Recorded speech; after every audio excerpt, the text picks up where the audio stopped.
6 de julho de 2024, sábado da 13ª semana do Tempo Comum.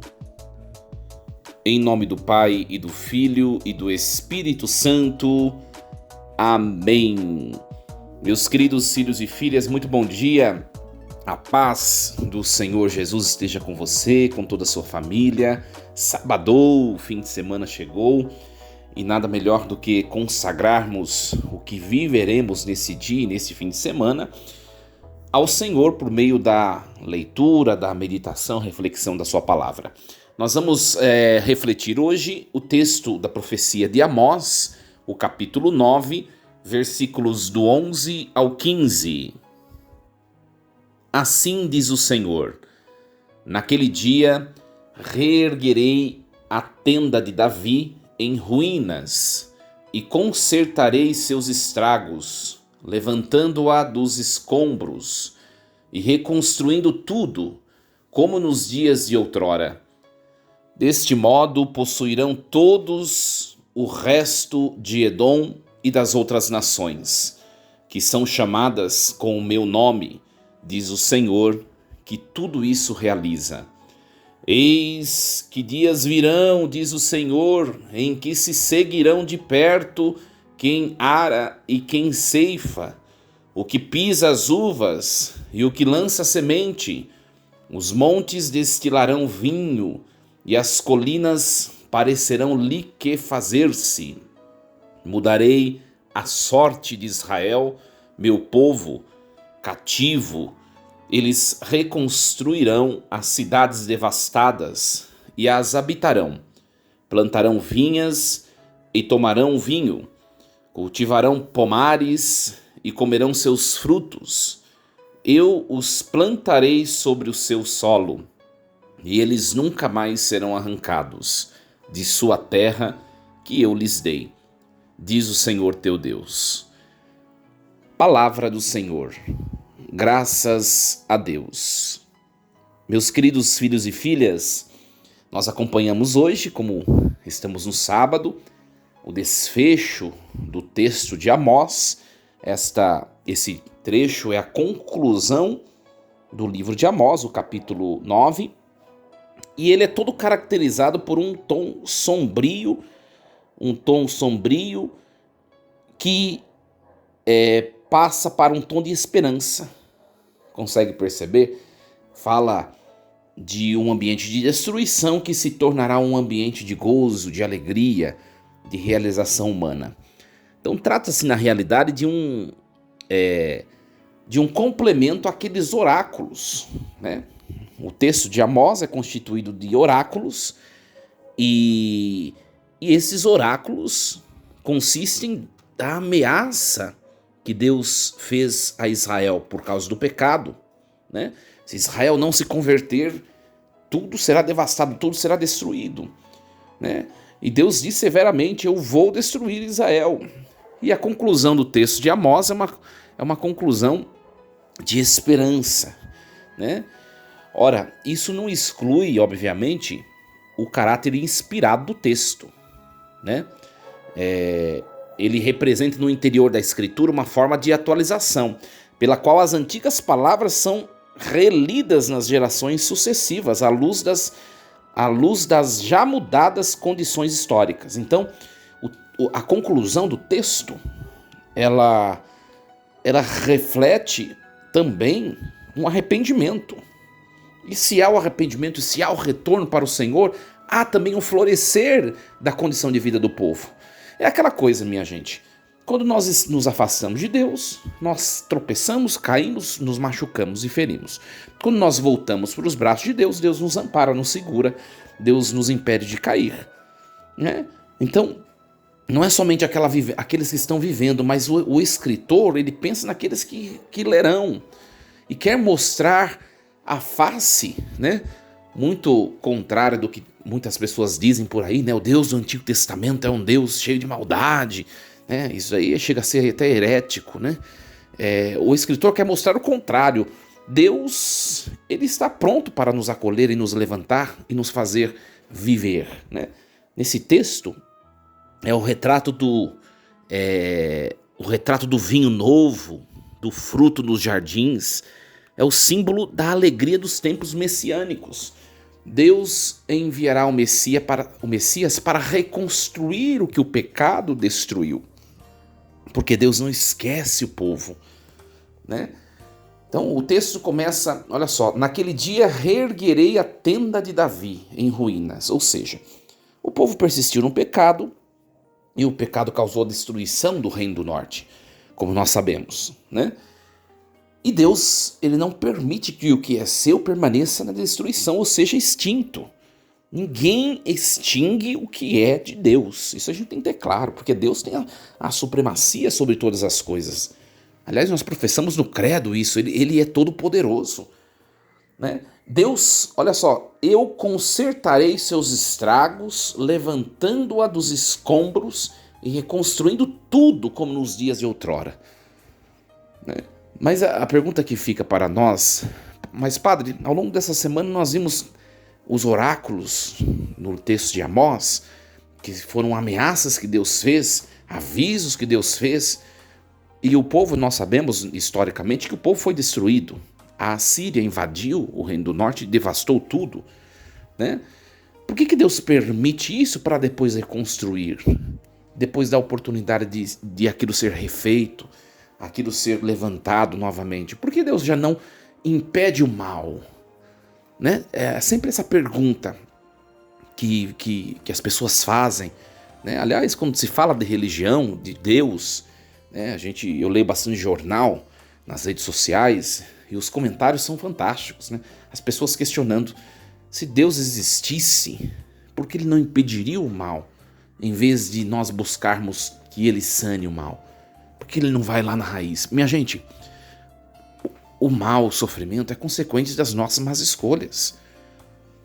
Deus é livre. Deus é livre. E ele criou o ser humano na mesma condição que ele é livre. Se nós fazemos más escolhas, ou seja, que são contrárias ao projeto da criação, Deus permite, só que vem consequência. A consequência ela é imediata, as más escolhas. Então Deus permite, mas ele refaz. Ora, Deus não pode nos forçar a caminhar com retidão. Deus não pode forçar ninguém a caminhar nos seus projetos. Só que se a pessoa deliberadamente ela quer caminhar contrariamente ao projeto de Deus, que foi o que fez Israel, virão as consequências, porque não existe felicidade e plenitude sem Deus. Conseguem compreender? Não existe. E a gente às vezes vai caminhando sem Deus, os nossos próprios ímpetos, nossos próprios instintos, nossos próprios projetos, e a gente vai caminhando, e tem vezes que a gente percebe, não tá dando certo. O que falta que não tá dando certo? Por que não tá dando certo? Aí a gente conclui, é Deus, tá faltando Deus. E olha, minha gente, não é um detalhezinho, é o essencial para a realização. Deus não é um detalhe, Deus é a essência. Deus é o mais necessário para a nossa realização, nos nossos empreendimentos, nos nossos relacionamentos, na nossa vida, em tudo que somos, que temos, que possuímos. Ele é o todo essencial, não é um detalhezinho, né? Nos últimos tempos, só partilhando com vocês, eu tenho conferido a bênção a algumas pessoas, atendido algumas pessoas que estão passando por algumas provações. E aí eu sempre pergunto, e como que está a sua vida espiritual? Né? Tem gente que vem e fala, ai padre, fulano da minha família tá vendo coisas lá em casa, você não quer dar uma bênção na minha casa? Não sei o que, eu não tenho diácono mais aqui na minha paróquia por enquanto, né? E eu mesmo tenho que ir. E a gente vai perguntar para a pessoa, como está a vida espiritual? E a gente ouve da pessoa, ai, eu rezo bastante, mas eu preciso ir na igreja.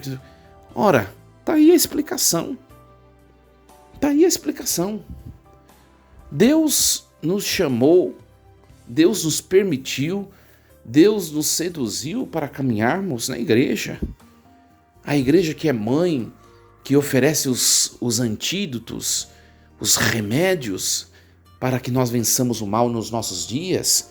Esses remédios são os sacramentos, né? O sacramento da comunhão, o sacramento da Eucaristia, que nos alimenta, que nos previne dos males do pecado e dos males também contingentes do mundo. A unção dos enfermos, que quando nós já fomos atingidos por algum malefício, é a bênção de Deus a nos restabelecer. O sacramento da penitência, quando nós também fomos atingidos pelo malefício do pecado, nós podemos renovar-nos, ressuscitar-nos para uma vida nova. Então, os remédios, os antídotos para uma vida forte está nos sacramentos da igreja e na vida de oração, que é consequente. A vida de oração, sem a vida sacramental, ela perde o sentido para nós católicos, meus queridos. Então as pessoas elas querem viver a consequência feliz da bênção de Deus sem Deus e sem a igreja. Não dá. Né? E aí quando eu vejo essas situações, essas pessoas, eu falo, olha, o padre vai dar bênção.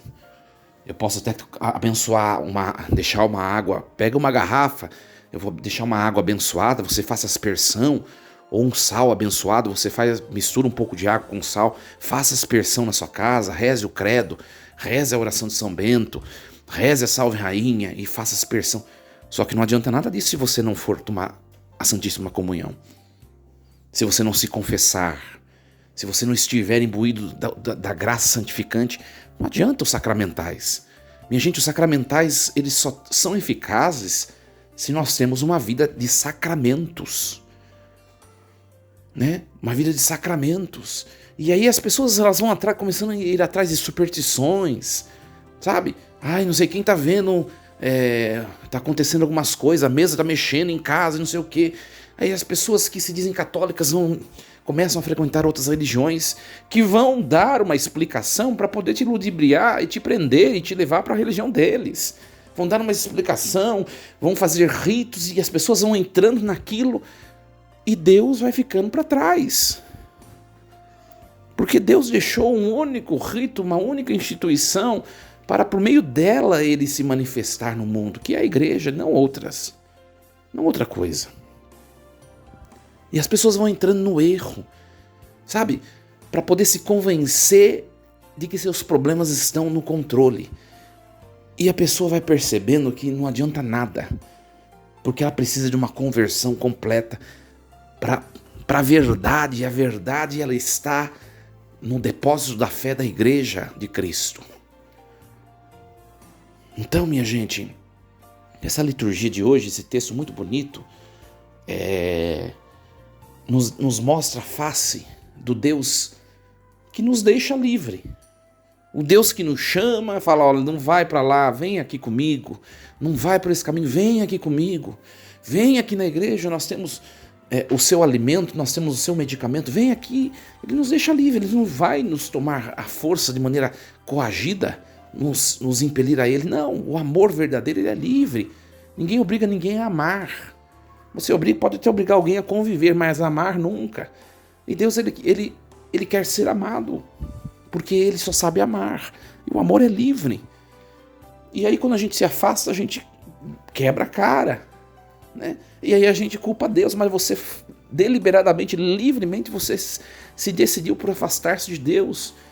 Esse Deus que se manifesta por meio da igreja. Volte para Deus, leve uma vida sacramental, uma vida sacramental séria. Se você está longe de Deus, longe da igreja, vai se confessar primeiro. É claro que se você não tiver impedimento, né? Tem gente que tem impedimento de comungar. Quem tem impedimento de comungar também não pode se confessar, né? Quem leva a vida irregular publicamente não pode, né? Por quê? Porque você vai voltar para a sua vida de distanciamento de Deus. Então não adianta você confessar que daqui você sai do sacramento, você vai voltar para sua casa. E quando eu falo vida irregular, não é só a segunda união. Tem vários pontos que nos tornam irregulares diante da aproximação dos sacramentos, né? E olha, minha gente, é Deus a fonte da felicidade, é só isso. Amós, nesse texto, ele está dizendo assim, olha, é claro que é o próprio Deus, eu mudarei a sorte de Israel, meu povo cativo. Eles reconstruirão as cidades. Deus está dando a oportunidade de mais uma vez esse povo se levantar e continuar a vida nos braços de Deus. E também dar a nós a oportunidade. A coisa mais maravilhosa que nós temos, né, é quando nós percebemos que Deus ele vai caminhando junto de nós e ele vai dando sinais do que é para nós fazermos e não, do que é para nós não fazermos. Que nós aceitemos estar nos braços de Deus e caminhar na vontade de Deus.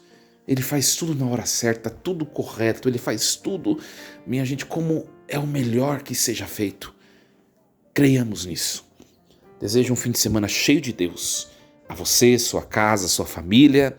Amanhã é domingo, nós postaremos a homilia dominical, da missa dominical. Não deixe de ir à missa. Hoje à noite já é domingo para a vida de fé. Hoje à noite, ou amanhã, durante todo o dia, de manhã ou de noite, não deixe de ir à missa. Coloque Deus como prioridade na sua vida, na sua comunidade paroquial. Vá lá congregar a fé, receber o Santíssimo Sacramento em comunhão com Ele. Amanhã postaremos a homilia e na segunda-feira retomamos esta reflexão diária e semanal. Que Deus assim nos ajude e possamos estar sempre protegidos pelo braço forte e poderoso de Deus. Força e coragem, em nome do Pai, do Filho e do Espírito Santo. Amém. E lembremos-nos sempre, Deus está no comando de tudo.